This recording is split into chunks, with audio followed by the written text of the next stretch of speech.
Inclusive, mês retrasado, o pastor Marcelo nos chamou para ministrar na nossa amada congregação da Assembleia de Deus da Granja. Eu compartilhei essa palavra e hoje eu senti o desejo de estar compartilhando mais uma vez com os irmãos esse texto.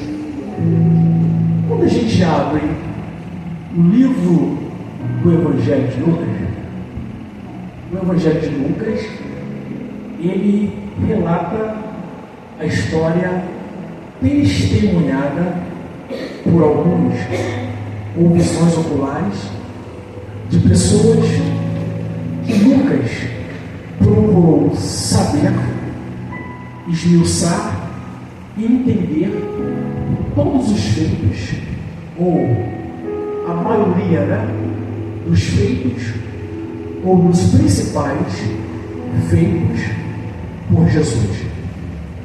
Lucas tem um privilégio muito grande.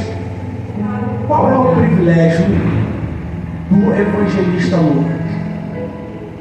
Se você for fazer uma exegese bíblica dos autores da Bíblia Sagrada, 90% da Bíblia Sagrada é escrito por um judeu.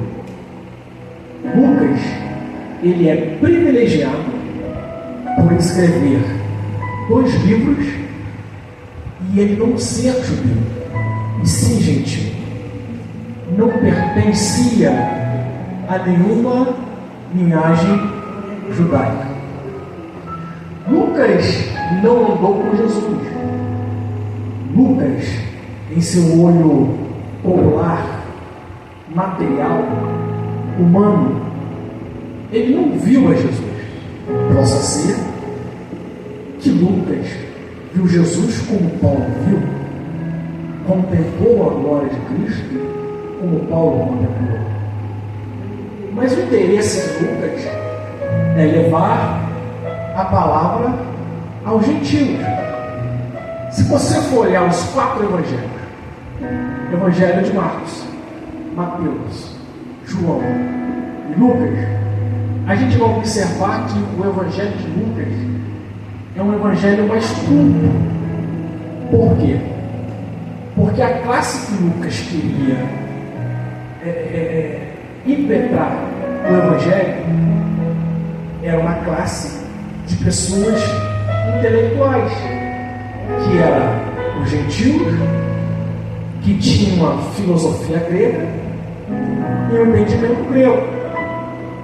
Então Lucas escreve essa carta para Teófilo, tanto o Evangelho de Lucas quanto o livro de Atos dos Apóstolos.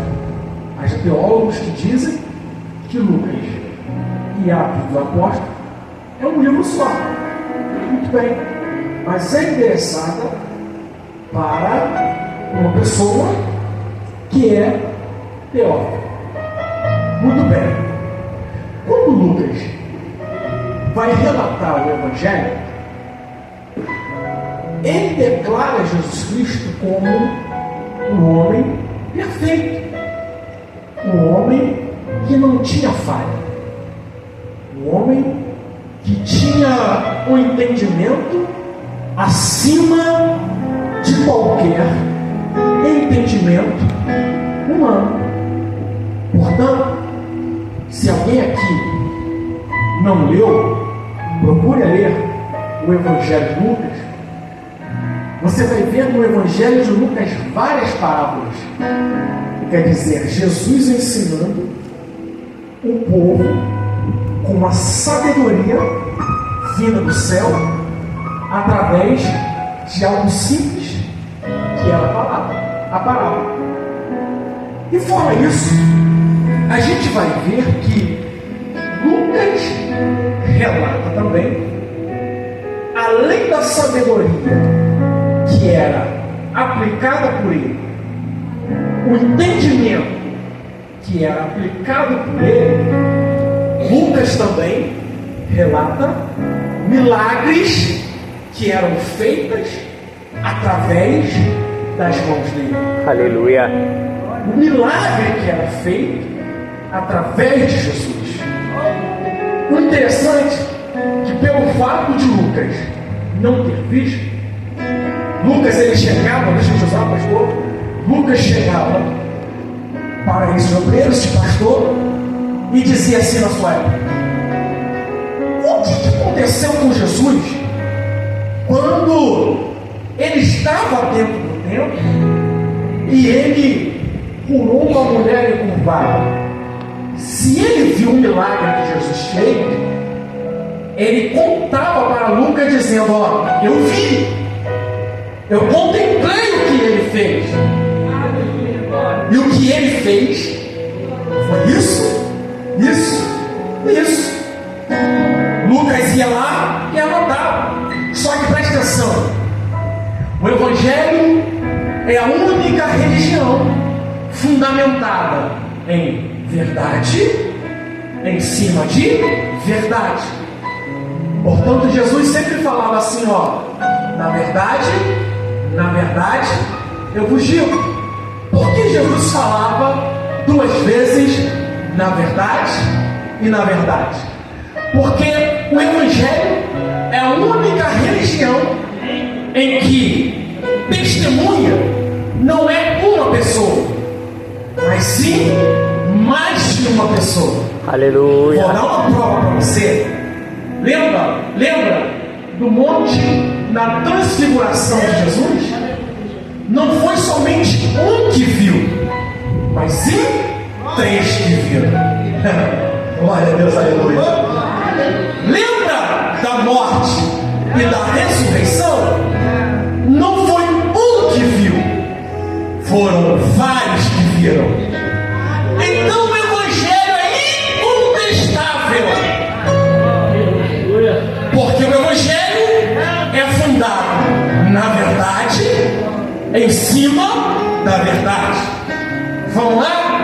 O islamismo, fundamentado em Maomé. Pergunte para Maomé, ou a história de Maomé: como é que você crê nisso? Maomé vai relatar: foi um anjo que desceu, se revelou para ele.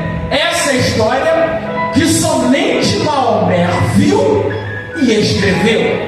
Pergunta: Buda, a religião budista, somente algo que apareceu para um e só. Eles acreditam em uma ou talvez uma história que pensam que é a verdade. Pergunta a Allan Kardec, ele relata somente aquilo que ele viu ou aquilo que ele acredita.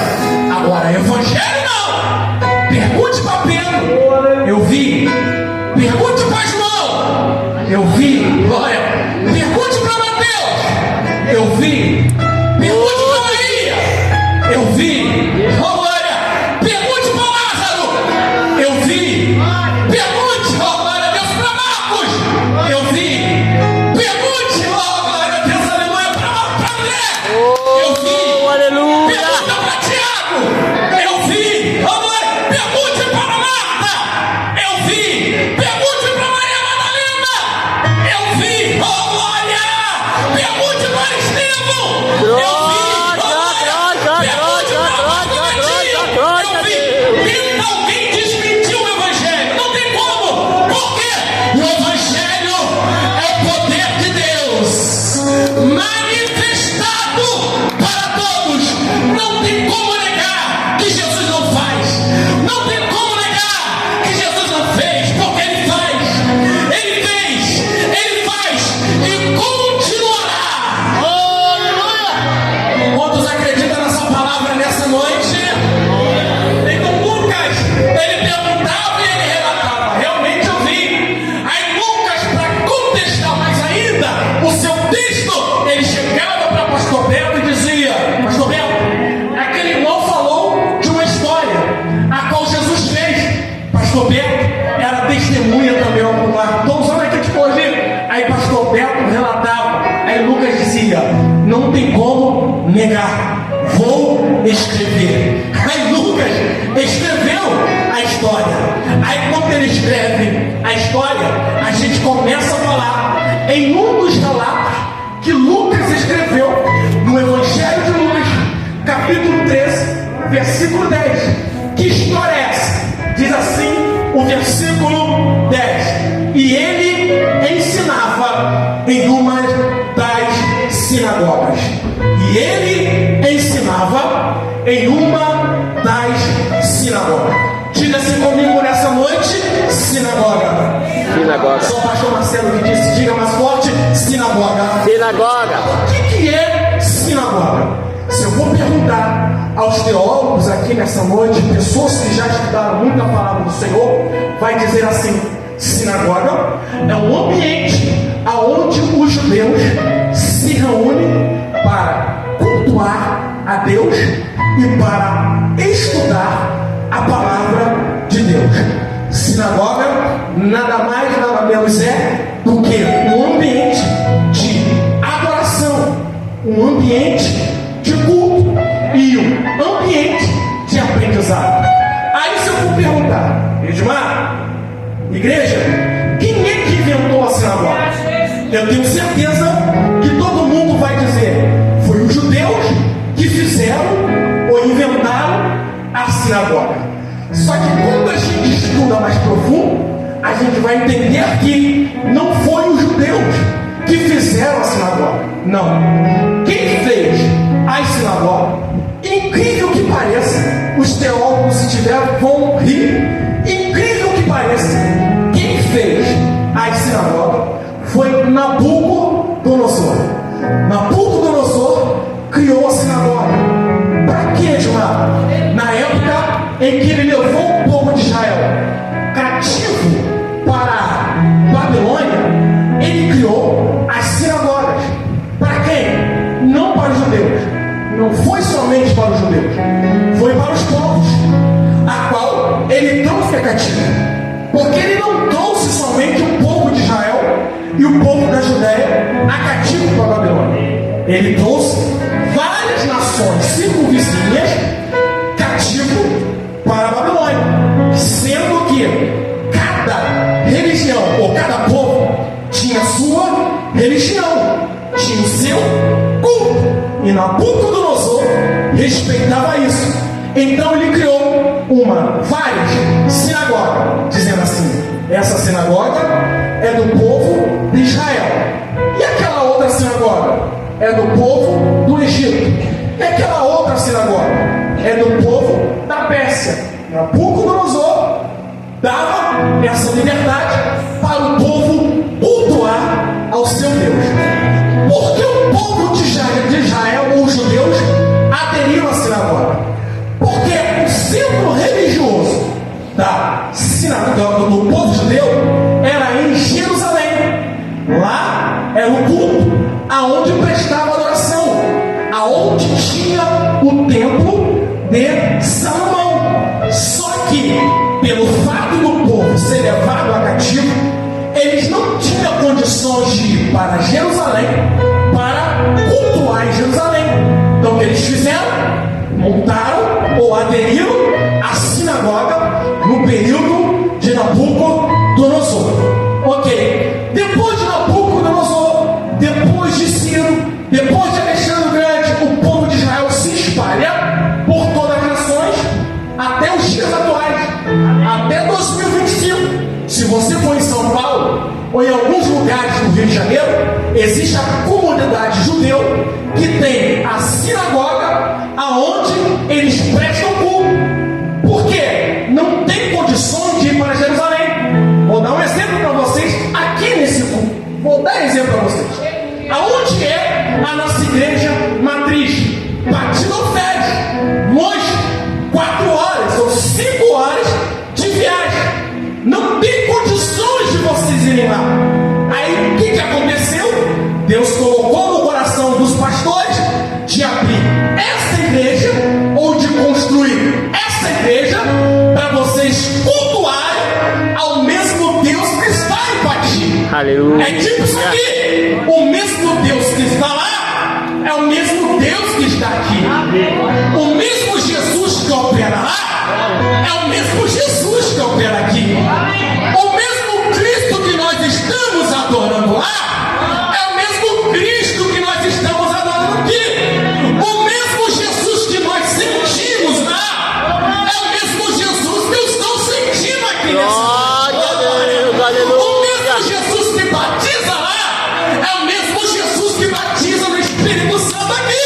Quantos acreditam nessa palavra? Muito bem, essa era a sinagoga. Agora, toda sinagoga, ela tem uma liturgia. Toda sinagoga tem o quê? Liturgia. Toda sinagoga tem o quê? Liturgia. Primeira coisa que a sinagoga tem. Toda sinagoga tem uma liderança ou uma autoridade espiritual. Toda sinagoga tem. E além de ter uma autoridade espiritual, tem a sua liturgia. Que liturgia é essa? Distribuição de oportunidade, leitura introdutória, leitura da palavra, oração e o momento da palavra. Essa é a liturgia dentro da sinagoga. Então, na sinagoga antigamente tinha uma autoridade espiritual, e essa autoridade espiritual administrava o culto. Essa autoridade espiritual organizava o culto. Agora, nessa época, no Evangelho de Lucas, capítulo 13, versículo 10, vai dizer assim, ó: e ele ensinava em uma das sinagogas. Quem é este homem? Quem é esse homem? Quando a Bíblia fala ele, fala de quem? Jesus. E ele ensinava nas sinagogas. Então eu entendo que Jesus não somente fixava em uma sinagoga, ele andava em várias sinagogas, mas terrenamente falando, em toda a sinagoga tinha uma autoridade espiritual que era o pastor, entre aspas, naquela época, o pastor. Então o pastor estava administrando a sinagoga, o culto, e quem entra no culto? Jesus. Oh, Espírito Santo. Glória! E quando ele entra no templo ou na sinagoga, é lógica, o líder espiritual viu que ele entrou e disse: não tem como começar se eu não passar para ele, não tem como eu iniciar se eu não entregar para ele, não tem como eu começar se ele não tomar conta de tudo aqui neste lugar. É isso aqui que aconteceu nesse dia. Jesus entra na sinagoga e está o pastor Beto lá. Quando o pastor Beto ameaça começar, diz: não tem como começar o culto se não entregar o culto para ele, porque quem manda na sinagoga não sou eu, quem manda na sinagoga. Você não entendeu a palavra de Deus? É isso aqui que eu estou dizendo. Não tem como o pastor Beto começar o culto se não entregar o culto para ele. Para quem? Jesus de glória. Não tem como o pastor Beto ministrar o louvor se não entregar para ele. Não tem como ministrar a palavra se não entregar para ele. Não tem como as irmãs cantar se não entregar para ele, porque essa obra é dele. Quem comanda é ele, quem direciona é ele, quem faz é ele. E você acredita nessa palavra? Diga assim comigo nessa noite, olha aqui para mim, diga assim comigo: esse ambiente tem uma autoridade espiritual. E essa autoridade é pastor Beto. Diga: é pastor Beto. Mas quem manda aqui não é o pastor Beto, porque o pastor Beto entrega para Jesus, porque ele sabe que é ele que faz, é ele que cura, é ele que é. Quantos acreditam?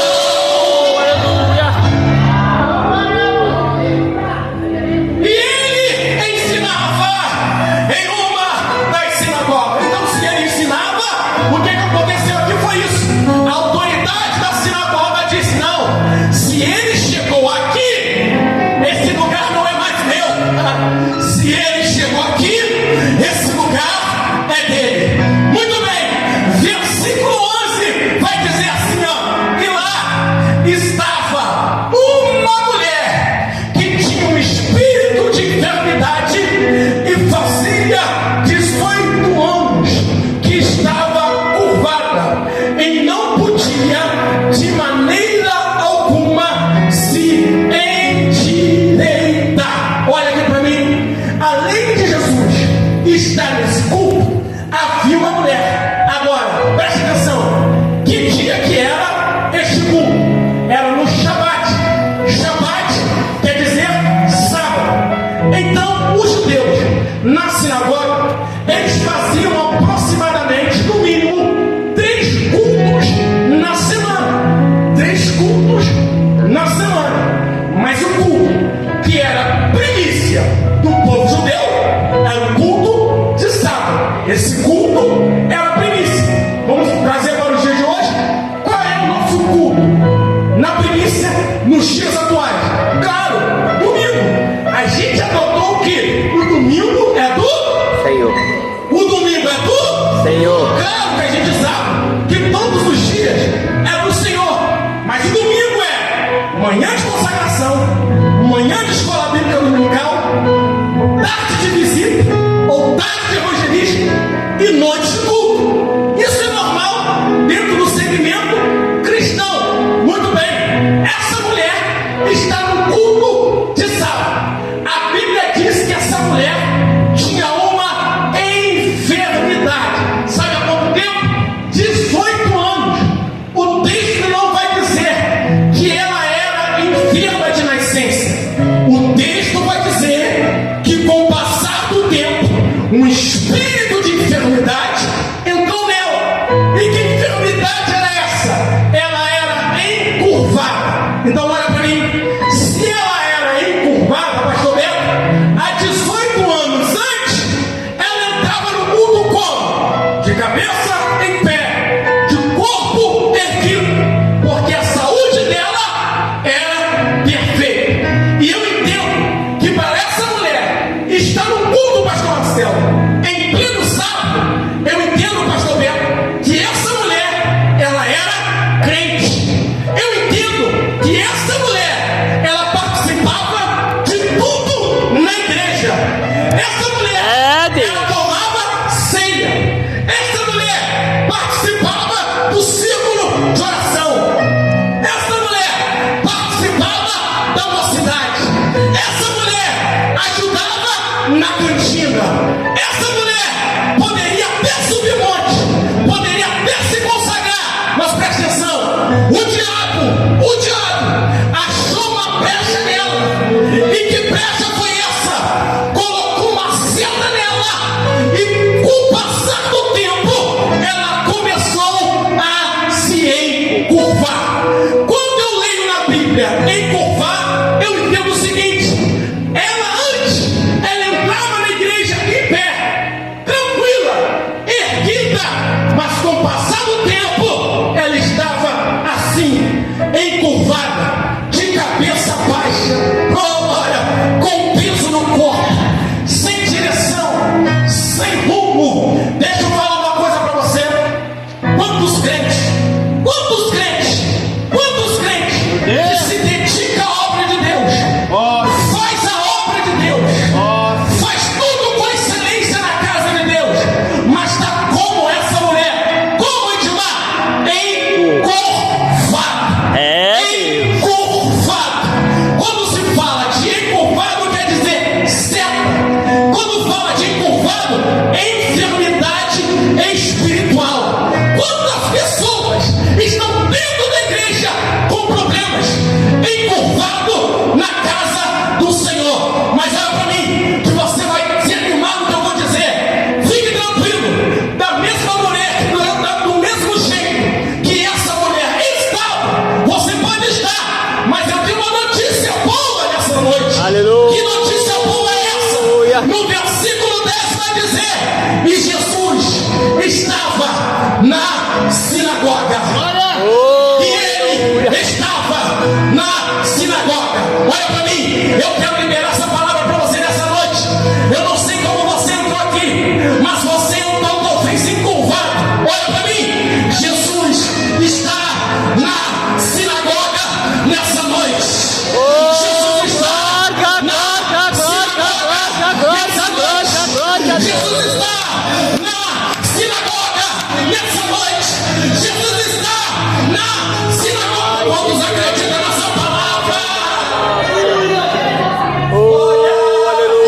Aleluia. Três coisas acontecem com quem entra ou com quem está encurvado. Primeira coisa, quem está encurvado tem dificuldade respiratória. Quem está encurvado não consegue respirar de modo direito. Quantos crentes não têm paz? Quantos crentes vivem ansiosos? Quantos crentes vivem depressivos? Quantos crentes vivem sufocados? Sabe por quê? Aleluia! Está encurvado. Segunda coisa, quem está encurvado não tem direção certa, não tem rumo certo. É isso aqui, ó. Eu quero chegar naquele ventilador. Se eu tiver reto, em pé, eu consigo chegar. Mas eu encurvado, perco a direção.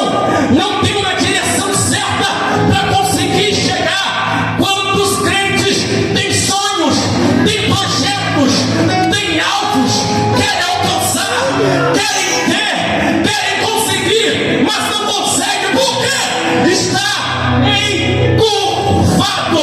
Terceira coisa, quem está encurvado só anda de cabeça para baixo, só anda de cabeça para baixo, só olha para a terra, só se fixa com as coisas da terra. Agora, quantos crentes que estão dentro da igreja que só anda Lucas de cabeça para baixo, de cabeça encurvada, só pensa nas coisas da terra, só pensa em carro, só pensa em dinheiro, só pensa em fama, só pensa em ter. O apóstolo Paulo vai dizer que o homem que se curva para as coisas dessa terra ou para as coisas desse mundo é o homem mais miserável. Mas Deus me trouxe aqui, vou repetir: Ele, Jesus, está na sinagoga nessa noite.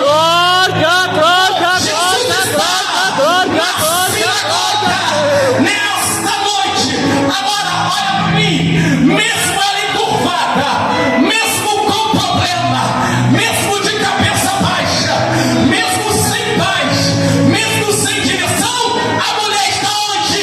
Na sinagoga, oh glória! Mesmo com enfermidade, mesmo com dificuldade, a mulher está onde? Na Assembleia de Deus do Belém, oh glória! Mesmo com falhas, mesmo com imperfeição, aonde a mulher está? Dedicada à obra de Deus. Olha aqui para mim, talvez você está encurvado, mas olha, continue vindo na sinagoga, continue vindo no culto, continue adorando o nome do Senhor. Oh, aleluia. Fala,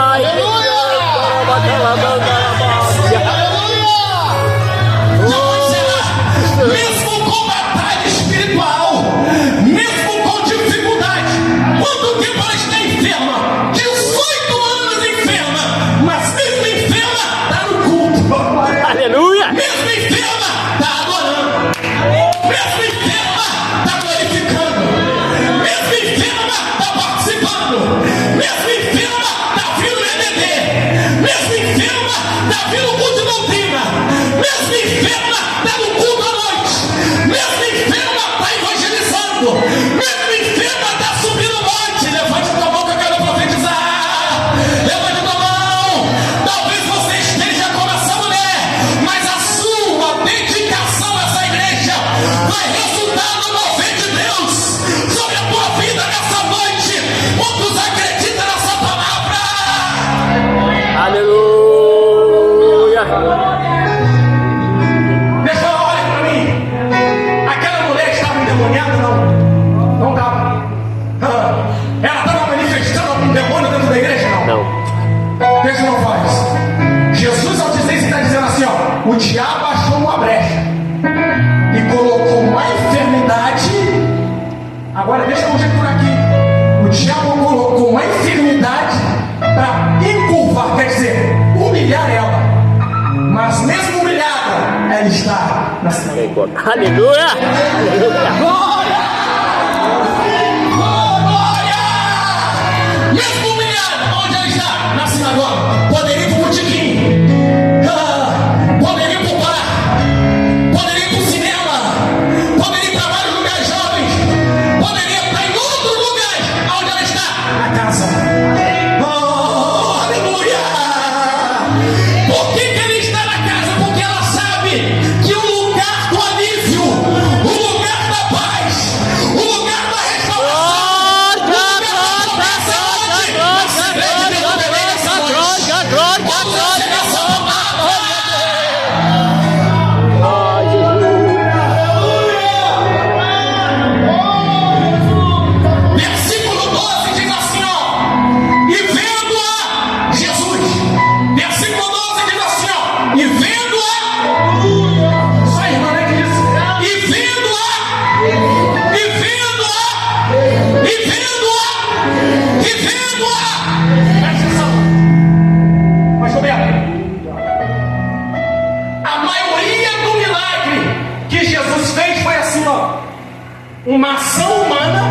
aqui, ó. O servo de Jericó disse assim, ó: Jesus, filho de Davi, tem misericórdia. Ele gritou, clamou.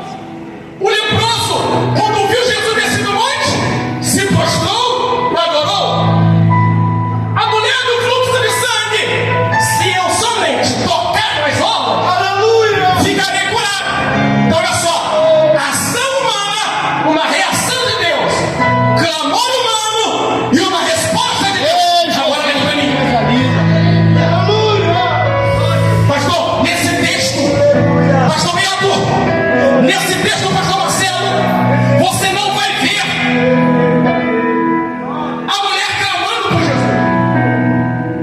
Você não vai ver a mulher gritando por Jesus. É, Deus. Você não vai ver a mulher, Jesus vem aqui me curar. Não. Mas o versículo 12 diz assim, ó: e vendo a Jesus. Ô, Eu Espírito vou falar muito Santo. forte. Esse vendo a Jesus, Deus falou no meu coração o seguinte, Lucas: esse vendo não foi somente as 2 horas de culto, não. Eita Deus, aleluia.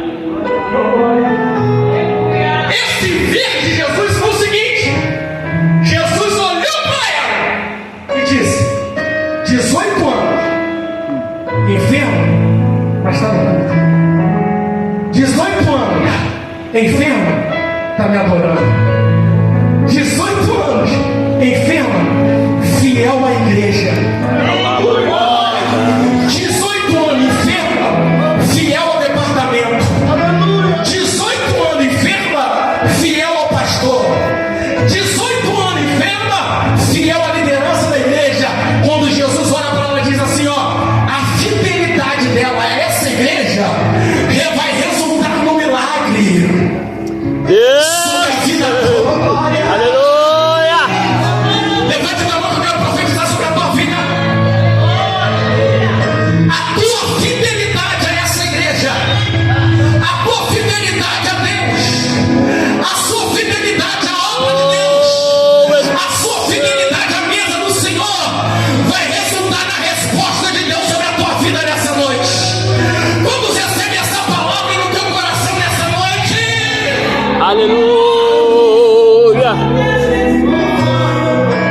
E vendo a Jesus, quer dizer, 18 anos com problema? Sim, mas está na igreja. 18 anos encurvada? Sim, mas está na igreja. 18 anos com problema, mas participa de tudo na igreja. 18 anos com problema, ajuda em tudo na igreja.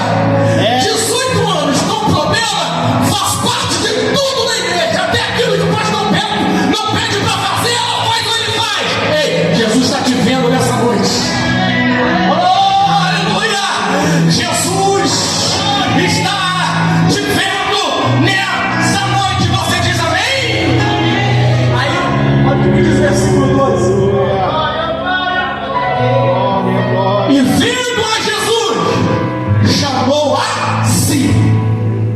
Então isso aqui está dizendo, Jesus está dizendo assim, ó: tem muita gente que participa de tudo dentro da igreja, mas não se aproxima do dono. Ô, Deus. Tem muita gente que é fiel a tudo na igreja, mas não se aproxima do dono da igreja. É Jesus dizendo assim, ó: mulher, chega de sentar lá atrás, chega perto de mim. Aleluia. Oh, glória! É Jesus dizendo isso aqui, ó: chega de sentar no último banco, de não querer de participar de nada. Não. Jesus está dizendo assim, ó: pode até participar, mas agora eu quero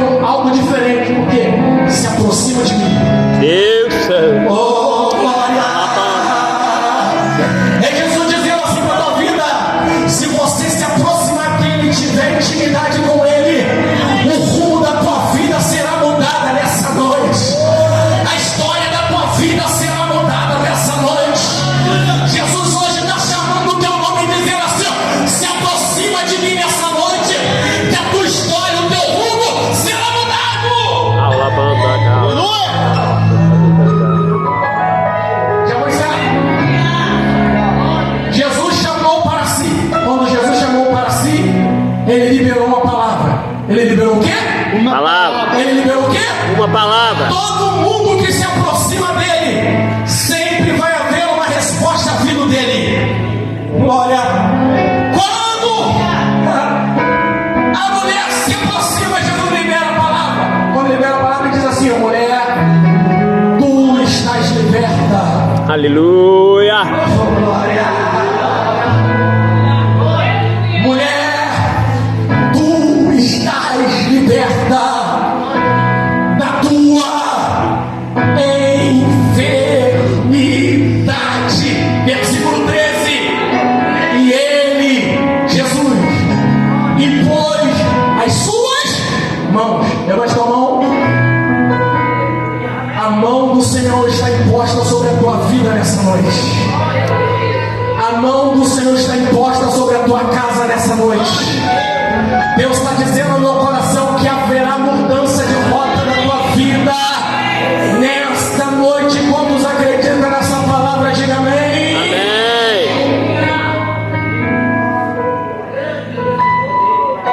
Versículo 13 diz assim, ó: e ele pôs suas mãos sobre ela. A continuação do versículo diz assim, ó: e imediatamente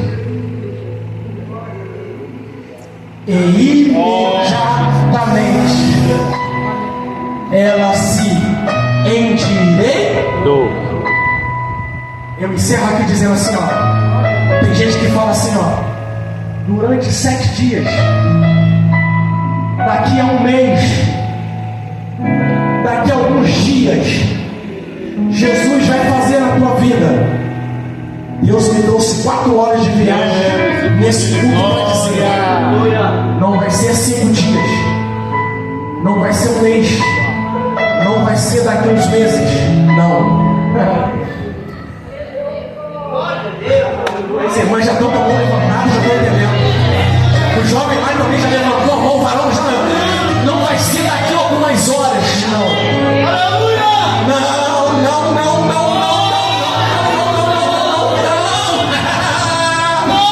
Não vai ser amanhã cedo, não.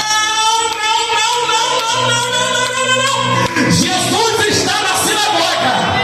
Deus me trouxe aqui para dizer: é agora que vai acontecer. Oh,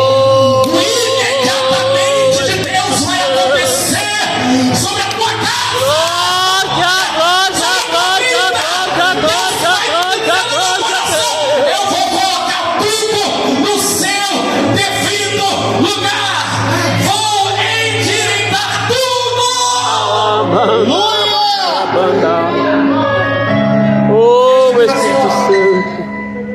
E glorificava a Deus. E glorificava a Deus. E glorificava a Deus. Olha só. No original, o glorificar quer dizer assim, ó: e todos cantavam e adoravam a Deus. Eu encerro aqui dizendo: enquanto você está adorando a Deus, Aleluia. enquanto você está louvando a Deus, Deus vai colocar tudo no seu devido glória. Ecalaia, bebe, assaia, candaia, subiai.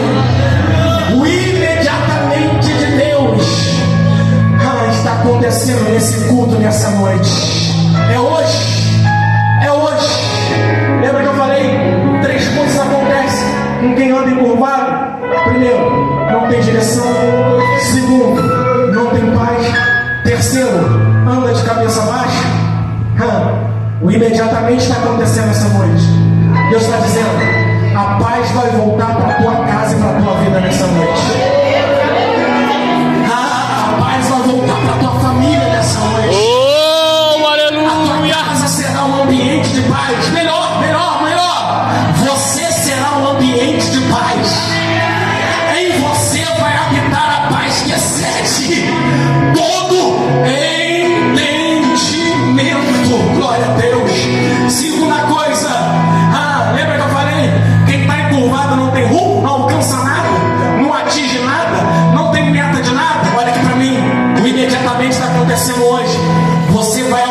alcançar os teus sonhos. Você vai alcançar os teus projetos. Você vai alcançar aquilo que você tanto almeja na tua casa, na tua família, não sei. O teu alvo será alcançado nessa glória. Glória, glória, glória, glória, glória, glória. Alcançado quando recebe essa palavra. Terceira coisa, quem anda encurvado só anda de cabeça, mas o imediatamente está acontecendo hoje. Aleluia, aleluia. Oh, Jesus. O imediatamente está acontecendo sobre a tua vida nessa noite. O imediatamente está acontecendo na tua vida nessa noite. Como de lá? Chega de andar de cabeça baixa. Chega de andar de cabeça humilhada. Para de se sentir humilhado. O imediatamente está acontecendo